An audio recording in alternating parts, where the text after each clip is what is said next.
gimana? Kalian bakal tahu nggak? Nggak kan? Nggak bakal tahu. Yang kedua itu apa tadi? Tidak fokus belajarnya. Benar teman-teman. Karena kalau nggak sarapan, kita bakal di sekolah itu tidak fokus belajarnya. Terus yang ketiga, tidak mengantuk ya. Kalau dampak dari akibat dan tidak sarapan itu mengantuk. Bayangin kalau misal udaranya dingin, belum sarapan, pasti bawaannya lemes kan?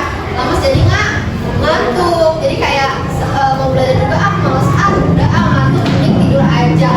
Masa kayak gitu? Nanti ada kalian apa tadi? Dihukum. Terus yang ketiga tidak mengantuk. Yang keempat itu apa tadi? Mengantuk sama kalau misal nggak sarapan, kita bakal ke keroncongan. Jadi kayak nggak fokus belajarnya. Soalnya pikirin perutnya keroncongan, aduh sakit. Nanti kepikiran di otaknya nanti bakal jajan apa ya, istirahat. Nah, nggak bakal perhatiin ke materi yang disampaikan. Nah, terus habis itu perut keroncongan dan yang terakhir itu bakal kedinginan. Nah, kalau misalnya sarapan, apalagi udaranya di luar sedang hujan, kipasnya ini nyala, pasti kalian kedinginan nih belum sarapan karena perutnya kosong, belum ada makanan yang masuk. Betul. Di sini bisa dipahami? Bisa. Nah, sekarang kita bakal menjelaskan tentang sarapan yang baik itu seperti apa sih? Ada tahu nggak sarapan yang baik itu? Ada proteinnya, betul. Ada apa lagi? Ada buah sebagai vitamin, betul. Ada apa lagi? Nasi sebagai karbohidrat. Nih, pinter-pinternya kan Pak? Terus ada protein itu, contohnya apa tadi? Ayam, telur, ya, daging, kalau sayur ada, tapi protein itu sebagai apa namanya serat untuk memperlancar pencernaan. Nah, teman-teman, jadi itu ya sarapan yang baik itu seperti itu, dan boleh dilengkapi dengan susu itu sebagai sumber kalsium. Nah, dan boleh juga menggunakan dilengkapi dengan air putih. Nah, air putih itu sangat baik teman-teman kita daripada es kayak gitu. Bawa air sekarang, bawa air. Bawa pinter. Sekarang Teteh mau ngapain nih? Bang mau ngapain? Sekarang ada games. Gamesnya itu tentang tebak menu sarapan.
berapa nih yang jawabannya benar? 1, 2, 3.